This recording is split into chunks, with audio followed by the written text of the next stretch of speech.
다음 주면 호세아 14장 마지막 장에 이르러서 호세아가 마치게 될 것입니다. 마치기 바로 직전 13장에는 마치기 전에는 좀 어울리지 않은 중간이나 처음 부분에 나올 것과 같은 엄중한 징계와 재앙을 경고하는 말씀이 나옵니다. 이를 우리가 아시다시피 살펴봤지만 여호와께 돌아가자. 여호와께서 우리를 찢으셨으나 3일에 낫게 하실 것이다. 여호와를 아는 것이 우리가 여호와를 알지 못해서 망하였으니 여호와를 알자, 힘써 알자. 그 6장 정도에 나오지 않습니까? 6장에 나오면 그 다음에 우리가 기대하는 그런 어떤 결론들은 이스라엘이 드디어 하나님 앞에 돌아서서 하나님께 가서 회개하고 하나님의 새벽 빛같이 일정한 그 사랑을 받는구나 라고 기대가 될 텐데 그렇지가 않습니다. 그리고 우리가 살펴봤듯이 여러분 11장에 하나님이 뭐라고 합니까?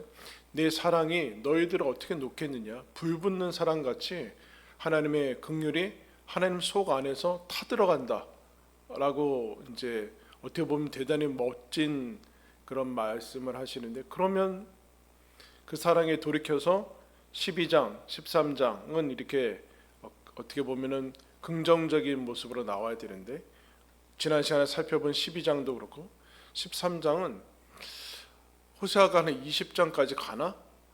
결론을 어떻게 내리려고 오늘과 같은 말씀이 나오나? 오늘 여러분 뭐라고 나옵니까? 16절에 보면 사마리아는 그 북이스라엘의 중심 도시죠. 중심 도시인데 어떻게 되는가? 어린아이가 죽을 것이고 심지어 참혹한 모습, 임신한 여인의 배가 갈라져서 그렇게 학살당할 것이다. 이방인들이 아수르가 와서 왜 이렇게 모습이 나오는가?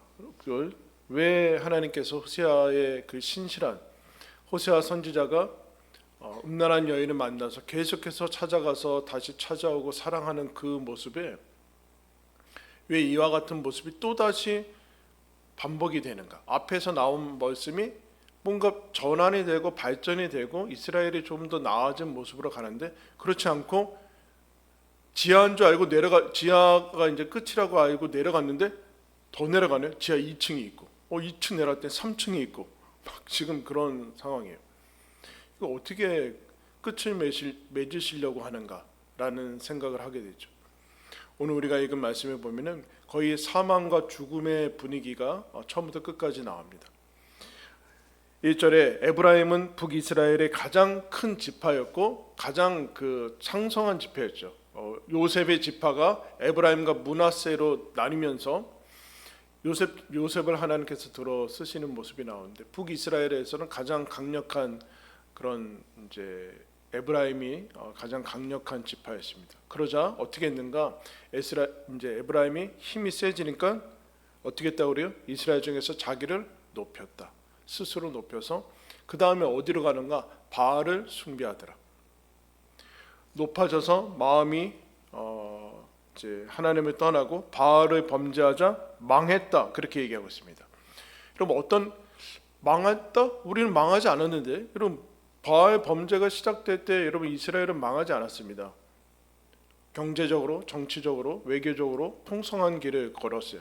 호세아가 어떤 때 시작했다고 그랬습니까? 이스라엘의 가장 번영했다고, 외적으로 번영했다고 했던 여로보암 2세 때 여러분 그 예언을 시작하는 것을 봅니다.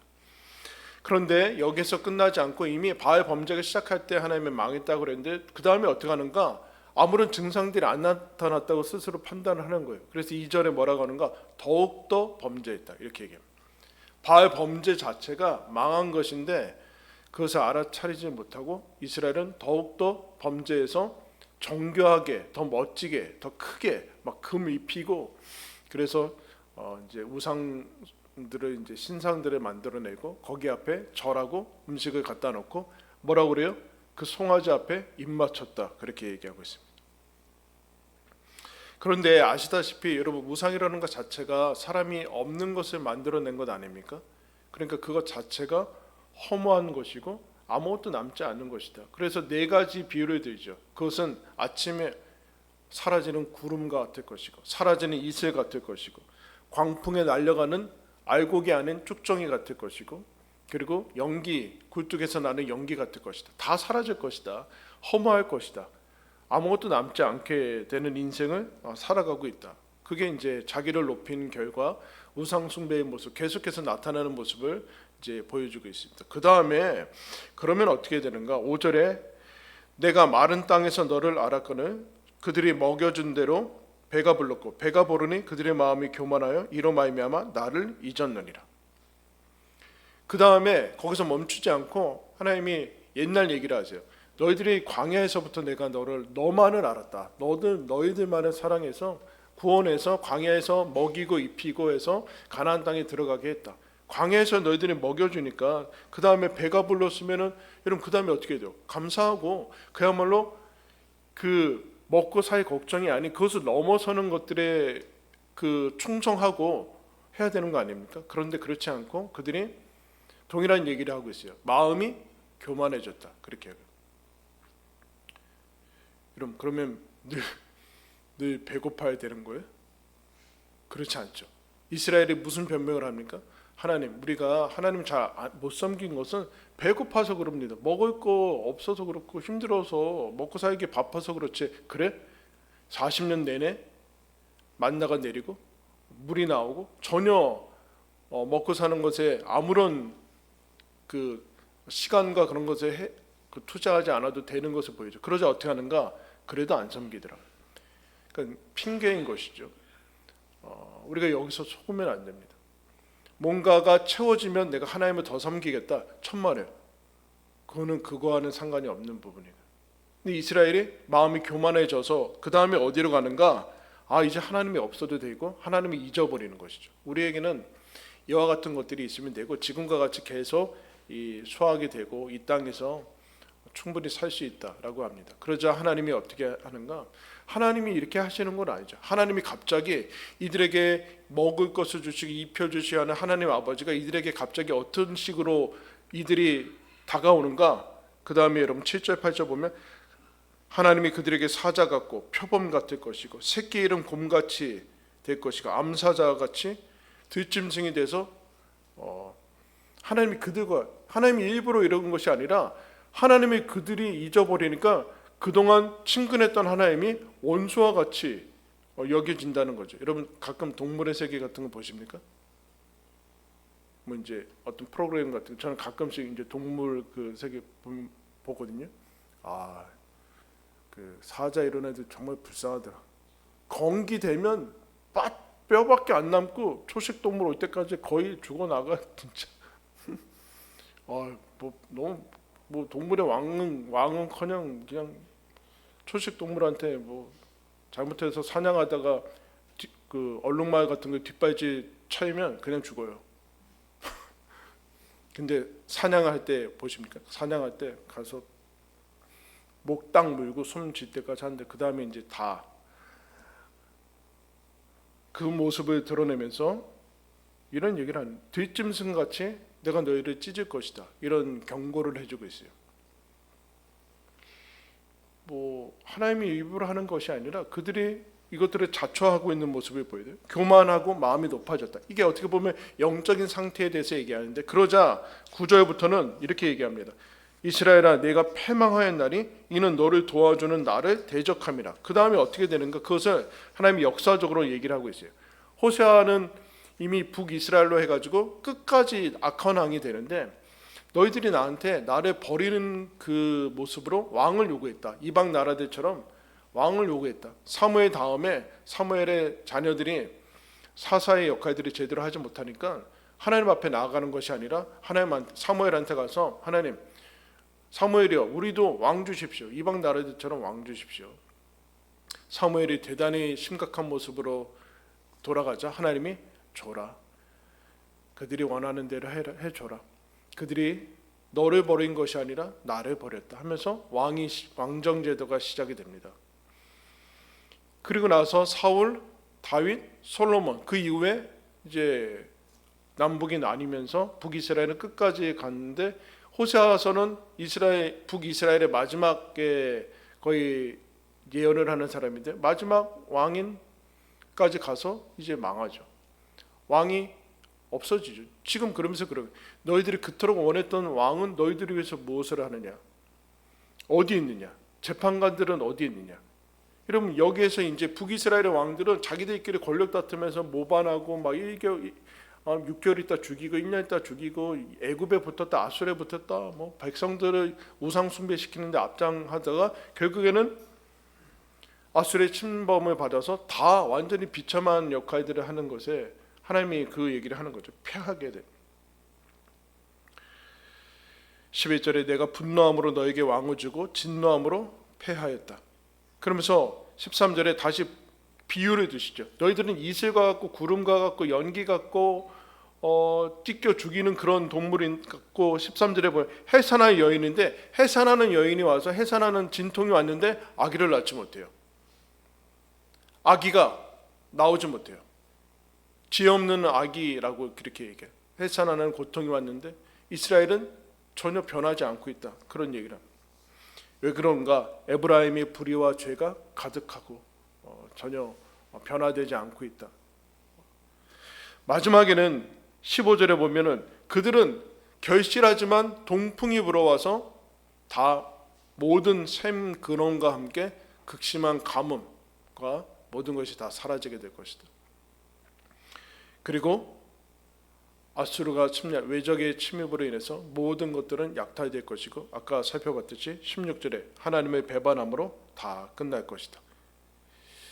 이게 여러분 실제로 일어나죠. 안타깝게도 실제로 아수르는 어느 정도였는가 아주 악명 높게 학살하는 이방 침략해서 학살하는 민족으로 이제 알려져 있습니다.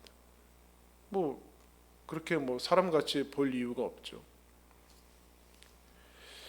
여기까지 이제 갔죠. 여기까지 큰 예언이죠. 지금 그 이제 많이 가서 계속해서 호세아가 마지막까지 이 엄청난 예언을 다 망한다, 다 죽고 어느 정도까지 가는가? 이제 너희들이 아끼던 모든 것들이 다 사라지게 될 것이다라고 하면은 이런 생각이 들죠.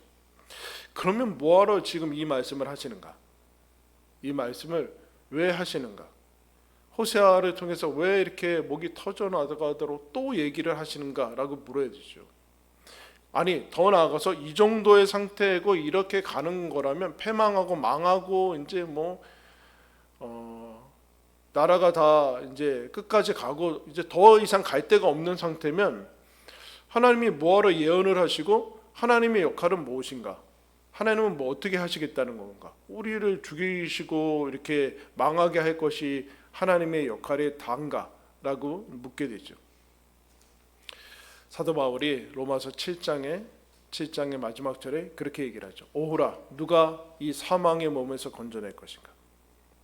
이 사망의 상태에서 이스라엘을 어떻게 누가 건져낼 수 있을 것인가라고 이건 무슨 소망이 있는 말씀인가? 라고 할 때 우리가 지나쳤지만 4절 말씀을 한번 읽겠습니다. 4절 시작.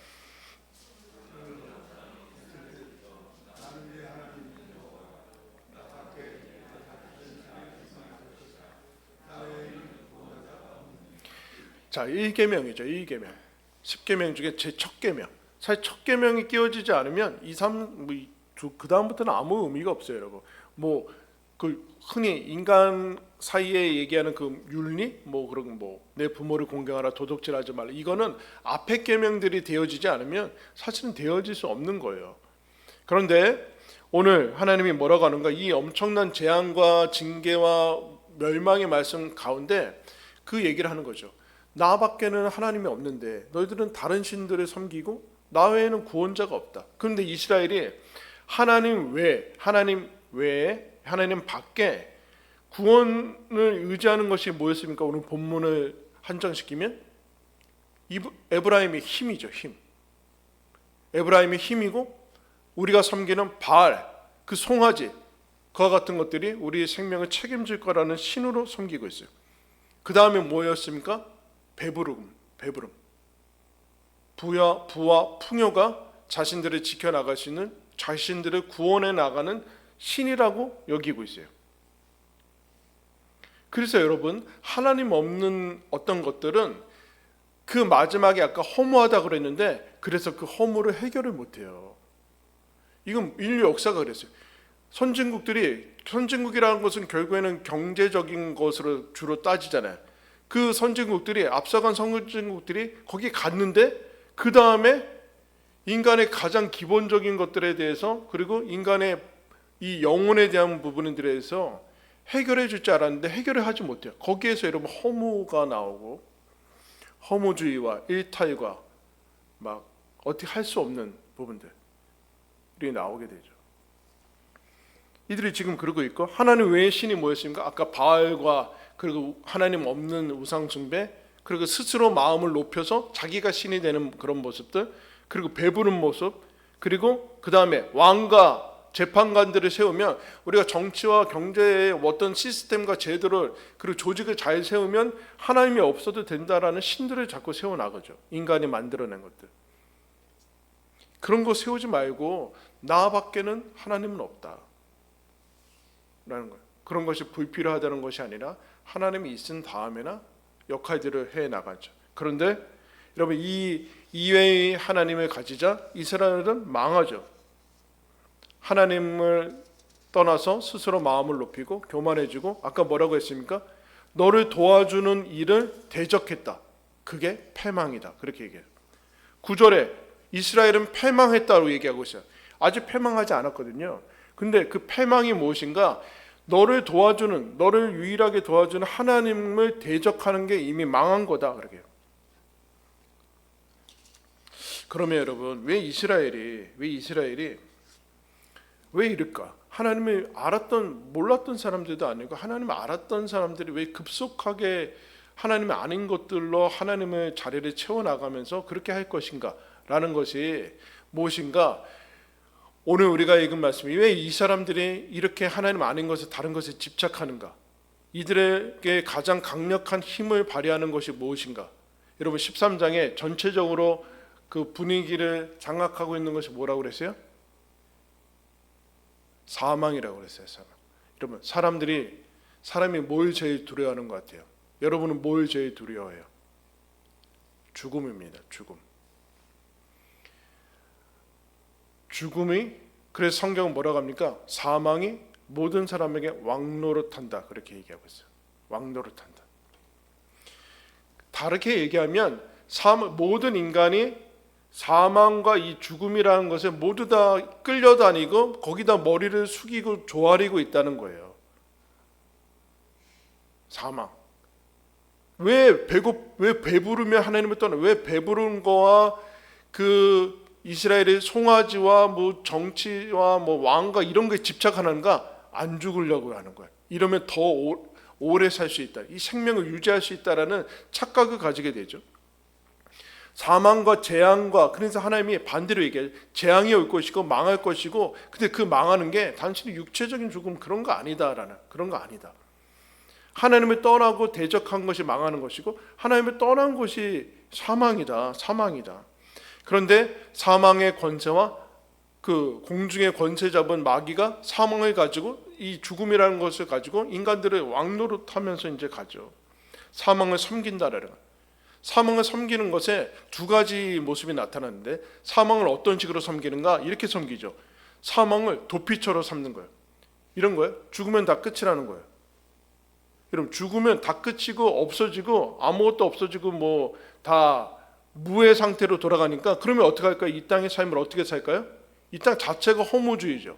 그리고 아니면 허무하게 막 인생을 낭비하던가 아니면 막 살 거예요. 그냥 마음 내키는 대로 막 살게 될 거예요. 불법과 불의와 인생을 뭐 열심히 살 이유도 없고 그야말로 옳게 산다는 것 자체가 무의미하잖아요. 없어질 거니까. 근데 그거를 들어보면 사망이 도피쳐요. 나중에 다 없어질 거야. 이런 거죠. 또 하나 죽기 싫다는 거예요. 그러면 여기 종노릇하죠. 어떻게든 이 땅에서 영원히 살 수 없는데 영원히 살 수 있을 거라는 착각을 하면서 안 죽을 방법만 찾아다니니까 어떻게 해요? 마귀와 손을 잡죠. 타협하면서부터 이 땅이 육신의 생명을 계속 늘려나가는 거예요. 대표적인 게 여러분 뭐예요? 배교죠. 너 예수 믿을래? 더 살래? 더 살게요. 이런 거예요. 나중에 나가서 잘못했다 그러면 되지. 그 반대로 사망을 너무나 두려워하니까 가장 중요한 게 뭔지 놓치면서 이 땅의 생명을 계속 늘려나가는 거예요. 늘려나가는. 이게 사망의 종노릇하면서 사망의 왕노릇하는 거죠. 지금 이스라엘 백성이 그와 같은 모습으로 지금 하나님까지 버리면서까지 지금 이 땅의 생명을 유지하고, 그리고 죽음 같은 거 없으니까, 죽음 이후가 없으니까 죽음은 있는데 죽음 이후는 모른다, 없다, 뭐 이렇게 가는, 불가지론으로 가는 거야. 알 수 없다, 이렇게 가면서 자기를 안정시키고 있죠. 그러나 하나님이 계속해서 얘기해라. 끝이 있다, 죽는다, 멸망이 오고 있고, 너희들이 싫어하는 그 모든 것들이 다 신이 아닌 것들, 하나님이 아닌 것들은 다 없어질 것이다 라고 얘기를 합니다. 그러면 아까 얘기했죠. 너희들이 내가 애굽 땅에 있을 때부터 나 외에는 구원자가 없고 나 외에는 신이 없다, 하나님 밖에는 신이 없는데, 그럼 여러분 지금과 같은 상황은 이스라엘이 느끼기에 이런 거예요. 우리가 하나님을 떠나서도 살 수 있고 하나님 없이도 살 수 있다. 자 봐라, 불신 안 믿는 사람들도 저렇게 살고 있지 않냐. 우리가 원하는 것들이 저 사람들이 더 많이 가졌을 때도 있고, 뭐 아무런 벌도 받지 않고, 그러니까 하나님 외에, 하나님이 다스리지 않는 치외 법권, 즉 하나님은 아주 지역적이고 국소적이고 한정적이고, 저 밖에 있는 것들은 속수무책인, 손 들고 있고 해결하지 못하고 건드리지 않는 부분들이 있구나 하면서 밖으로 나갈 수 있다고 생각하는 거예요. 하나님 외에는 없는데, 하나님 밖은 없는데, 하나님 밖에 신도 없고 하나님이 다스리지 않는 공간과 그런 것도 없는데, 이스라엘은 여기서 착각을 하게 돼요. 그런데 하나님이 사망을 진단하고 재앙과 여러 가지 것들을 선포하시죠. 그런 무슨 얘기예요, 여러분? 이게 하나님 아닌 데서 오는 거예요? 아니면 하나님에게서 오는 거예요? 하나님 다스림 안에 있는 거죠. 하나님 다스림 안에 있는 것이다. 그런데 하나님을 보면서 오늘 우리가 읽은 이 말씀 보면 이스라엘이 이 정도로 타락해 있고, 이 정도로 이제 멸망의 상태에 가 있고, 그야말로 패망의 상태에 가 있으면 과연 여기서 호세아를 통해서 얘기하는 말씀인데, 하나님이 여기서 도대체 뭘 할 수 있냐? 이제 멸망밖에 없는 거 아니냐? 이게 기록이 되어 있는 그 의미가 무엇이 있냐라고 물어야 되는 거죠. 그러자 갑자기 이 사망 전체적인 그 사망의 기조 속에서 나오는 그 부분에서 4절과 함께 전혀 앞뒤가 연결이 되지 않는 14절 말씀이 나옵니다. 그 위에는 너희들을 해산하는 여인이 해산하지 못하고 아기가 나오지 못하면 어떻게 돼요? 산모랑 아기가 다 죽거든요. 그때는 제왕절개가 없었어요, 여러분. 아기가 머리가 위로 가 있거나 그러면 다 그냥 죽는 거예요, 다 산모랑. 그런 것이고, 그 다음에는 아기 벤 여인이 칼로 베임을 당해서 죽을 것이다라는 이 엄청난 무시무시한 재앙의 말씀 가운데 14절 우리 다 같이 한번 읽겠습니다. 시작. 내가 그들을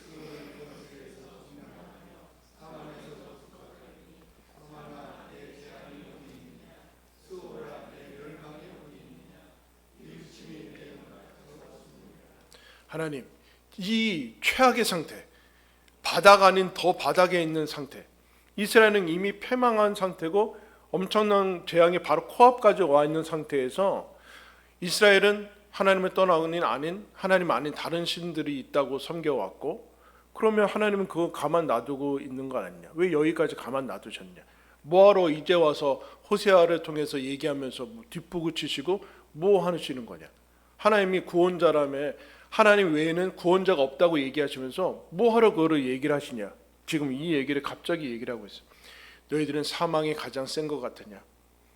사망이 마지막이라고 생각하느냐? 이 땅에서 당하는 재앙이 마지막인 것 같으냐? 너희들이 이 땅에서 육신의 호흡이 끝나면 정말 마지막인 것 같으냐? 아니면 거기까지 가서 아수르가 쳐들어와가지고 죽으면 너희들의 모든 것이 다 끝날 거라고 생각을 하는 것이냐? 너희들이 죄를 짓고 떠나고 이스라엘의 호세아 고멜처럼 다른 사람 찾아서 음란하게 살면은 그걸 끝이라고 생각을 하는 것이냐? 더 나빠질 수 없는 상황이 오늘 다 등장하고 있는데, 그러면 하나님도 손 쓸 수 없다라고 생각하는 것이냐? 거기에서 여러분 이스라엘이 생각하고 있는 하나님과 진짜 하나님의 차이가 나는 것이죠. 사망이면 끝이고 스올, 이스라엘이 얘기하는 그런 지옥과 같은 거기가 끝이라고 생각하는데 하나님이 뭐라고 하는가? 사망이 어디 있느냐? 수월의 권세가 어디 있느냐? 사망에서 너희들을 구원할 것이고 수월의 권세에서 내가 너희들을 속량하겠다. 여러분, 사망이면 끝이잖아요. 무덤에 갔는데 어떻게 다시 살릴 거예요? 근데 하나님이 뭐라고 얘기하시는가? 내가 무덤에서 다시 시작할 거다. 죽으면 끝인데 죽음에서 다시 살려내신대요. 너희들이 지금 최악의, 내가 하나님이 선포한 대로 지금 최악의 상태다. 맞다. 그런데 내가 거기에서 너희들을 다시 살려낼 거다. 라는 이해되지 않고 납득이 이게 과연 가능한가? 그럼 어떻게 하신다는 얘기인가? 어떻게 하신다는 얘기. 우리가 이 정도로 망가뜨렸고 이 정도로 실패했는데 하나님이 하신다는 얘기인가? 이런 얘기예요. 하나님 밖은 없다. 나 밖은 없어.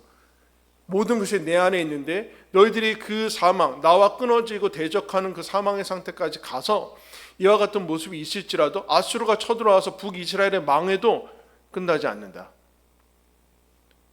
끝나지 않는다. 그게 끝이 아니다. 그럼 나중에 어떻게 됩니까? 예수 그리스도가 오십니다. 남유다도 망해요. 남유다도. 북이스라엘 망한 거 보면 정신 차려야 될 거 아니에요. 천만에요. 남유다도 망해요. 근데 망했는데 어떻게 됩니까? 망하지 않아요. 이게 지금 하나님이 호세아서 마지막 부분에 와서까지 이 얘기를 지금 하고 싶으신, 사망은 최종 권세가 아니다. 지옥도 마찬가지다. 내가 거기서 값을 치를 것이다. 그런 얘기를 하는 거죠. 그러면서 뉘우침이 내 눈앞에 없을 것이다 라는 얘기는 뭐냐면은 내가 뭘 없애는가? 너희들을 없애지 않고 사망을 없애고 수호를 없애버릴 것이다. 그런 얘기를. 여러분 이거 호세아서 13장 14절 어디서 좀 보셨죠? 고린도전서 15장에 사도 바울이 부활에 대해서 설명하면서 이것을 인용을 해요. 우리 한번 찾을까요? 고린도전서 15장 신약성경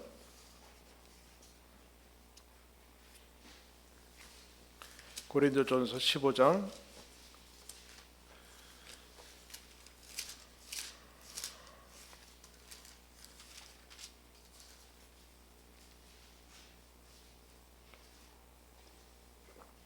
15장 전체가 부활장인데 50절부터 보겠습니다.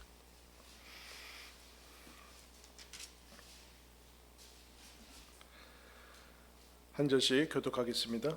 형제들아 내가 이것을 말하노니 혈과 육은 하나님 나라를 이어받을 수 없고 또한 썩는 것은 썩지 아니하는 것을 유업으로 받지 못하느니라.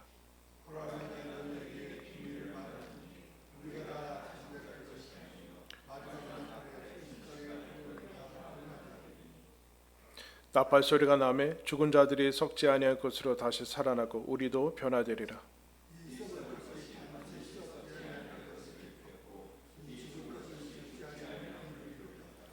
이 썩을 것이 썩지 아니함을 입고 이 죽을 것이 죽지 않음을 입을 때에는 사망을 삼키고 이기리라고 기록된 말씀이 이루어지리라.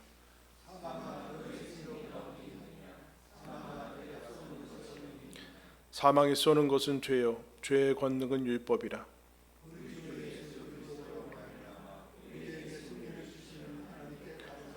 함께 하겠습니다. 그러므로 내 사랑하는 형제들아 견실하며 흔들리지 말고 항상 주의 일에 더욱 힘쓰는 자들이 되라. 너희 수고가 주 안에서 헛되지 않은 줄 알미라. 여러분 55절이 뭐예요? 사망아 너희 승리가 어디 있느냐? 사망아 내가 쏘는 것이 어디 있느냐? 뭐래요? 호세아 13장 우리가 읽은 14절 말씀을 사도 바울이 인용을 하고 있죠. 여러분 호세아는 처음부터 13장 그 전체가 사망 너희들은 망할 것이고 비참하게 멸망할 것이다 라는 것에 갑자기 그 말씀을 꽂아놨어요. 약속일 거라고 알아차리지 못할 정도로 꽂아놔요. 왜 거기에 꽂아져 있을까요? 그러면서 그게 이스라엘이 이 정도로 엉망이고 실패하고 망가졌는데 하나님이 과연 여기서 우리를 회복시킬 수 있다고? 너희들이 배제해버린 다른 것들을 의지하면서 살아왔던 그래서 망해버린 하나님이 망했으면은 망하게 나서 사망까지 갔으면 하나님도 별 수 없는 것 아니냐라는 생각이 들 때 하나님이 내가 그 사망을 없앨 것이다. 그 재앙을 없앨 것이고 지옥을 없애버릴 것이다. 어떻게 가능할 것입니까? 그게 가능합니까? 어떻게 가능한 겁니까? 내 아들을 보낼 거다. 호세아서에는 나와 있지 않죠. 그런데 하나님께서 어떻게 구원을 할 것인가? 내가 거기서 구원할 것이다. 마치 무덤과 사망은 하나님 법, 하나님 통치 밖에 있는 것처럼 생각이 돼요. 그러면서 여러분 뭐라고 합니까? 마지막에 하나님께, 우리에게 승리를 주시는 하나님께 감사하노니, 예수 그리스도가 오셔서 우리에게 승리를 주셔서 오호라, 이 사망의 몸에서 누가 건져낼 것인가? 예수 그리스도가 우리를 위해서 건져, 죄와 사망의 법에서 생명의 성령의 법으로 너희들을 구원해 내실 것이다. 하나님이 하실 것이다. 우리는 실패했다. 우리는 멸망했고 우리는 하나님의 곁을 떠났고 대적했다. 하나님과 원수가 되었다. 그래서 끝났냐? 하나님이 끝내지 않으신다. 그 얘기를. 그러면서 부활의 마지막 절에 뭐라고 얘기합니까? 내 사랑하는 형제들아, 견실하며 흔들리지 말고. 뭐에 흔들려요, 여러분? 견실하지 못하고 흔들리는 이유가 뭡니까? 난 또 실패했구나. 여러분, 인생을 살면서 최악이라고 여겼던 시기가 있습니까? 늘 최악이야? 오늘이 최악이다. 지금보다 더 나쁠 수는 없어. 그런 것 같아요. 그죠? 우리가 인생이 하루하루가 만만치가 않고 쉬워지는 때가 별로 없으니까, 예?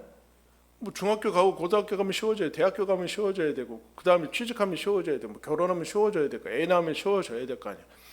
근데 안 그러니까 늘 아슬아슬하죠. 그죠? 우리 인생은 늘 아슬아슬한 것 같아요. 늘 몇십 년 살아왔는데도 뭘 어떻게 될지 모를 때도 많고, 뭘 어디로 선택을 해야 될지 모를 때도 많고, 늘 헉헉거리면서 힘들어요. 그럼 뭘 생각이 됩니까? 늘 못난 모습을 발견해요. 늘 실패하는 모습, 성공하는 나보다 늘 안 되는 모습을 자꾸 봐요. 그러면 흔들리죠. 이것보단 이거 지금이 최악인 것 같아요. 최악. 근데 이스라엘이 뭐라고 그래요? 하나님께서 그 최악의 최악, 더 이상 나빠질 수 없는 상태에서 하나님이 뭐라고 하는가? 나 외에는 내가 구원해낸다. 그래서 여러분, 예수 그리스도를 보내서 어떻게 구원을 하십니까? 십자가에서 구원을 하세요. 십자가는 저주고 여러분 형벌을 받은 것이고 끝장난 거 아니에요. 끝장. 근데 끝장난 데서 하나님이 구원을 하신대요. 어디서 부활을 합니까? 건강하고 신체 나이 20대에서 부활하십니까? 그렇잖아요. 무덤에서 이미 죽어서 다 심전도 다 끊어지고 생명이 완전히 끊어진 상태에서 하나님이 손 쓸 수 없잖아요. 누가 거기서 손을 쓴다고 생각하고 있고 무슨 해법과 방도가 있다고 생각할 거예요. 근데 거기서 다시 살려내세요. 그런 얘기죠. 얘들아, 지금이 제일 힘든 것 같으냐? 맞다. 힘들다. 그런데 거기가 끝은 아니다. 내가 너희들을 위해서 더 일할 것이고 살려낼 것이다. 그러니까 실패라고, 나는 망했다고 그러지 말아라. 너희들에게 망한 것은 없다. 예수 그리스도가 그 망한 자리에, 내가 죽을 자리에 미리 가서 망했고 미리 가서 죽었다. 미리 가서 저주받았다. 그러니까 어떤 것도 더 나쁜 것은 없다. 내가 너희들을 구원해낼 것이다. 그런 얘기를 여러분 오늘 이 호세아서에서 아무 소망도 없어 보이는 그 자리에서 하나님께서 우리에게 말씀합니다. 여러분, 아무리 어렵고 힘든 그 상황에서도 하나님이 여러분 구원하십니다. 다른 것들이 없을지라도 하나님이 구원하시고 내가 너희들을 다시 살려낼 것이고 마침내 완성할 것이고, 죽음, 이런 모든 인생은 다 죽음에서 끝나는 거 아니에요. 보이는 게 다 죽음이고 허무해 보여요. 그런데 그 넘어서 죽은 다음에 뭐 잘 살고 영원히 살면 뭐해? 여러분, 하루 잘 살고 평생을 이상하게 살 거예요? 그 얘기랑 똑같은 거예요. 하나님이 그렇게 해 나가신다. 아까 우리가 무슨 찬송했습니까? 거기에 뭐라고 그래요? 내 인생이 이 깊은 고독 속에 끝나도. 여러분, 예수 믿는데 깊은 고독 속에 끝나면 안 되잖아요. 하나님이 복 주셔야 되는 거예요. 그런데 이 깊은 고독 속에 내 인생이 끝나도 사망의 몸에서 하나님께서 나를 이끌어 주실 것이다. 주님이 나의 주님이시다. 그와 같은 영광으로 우리가 초대를 받았고 그 안에 있습니다. 여러분, 힘들고 어려운 인생에 있을지라도 거기에서 하나님이 우리를 위해서 구원하시고 계시다라는 사실을 기억하시고 또 힘내어서 살아가시기를 예수님의 이름으로 축원합니다.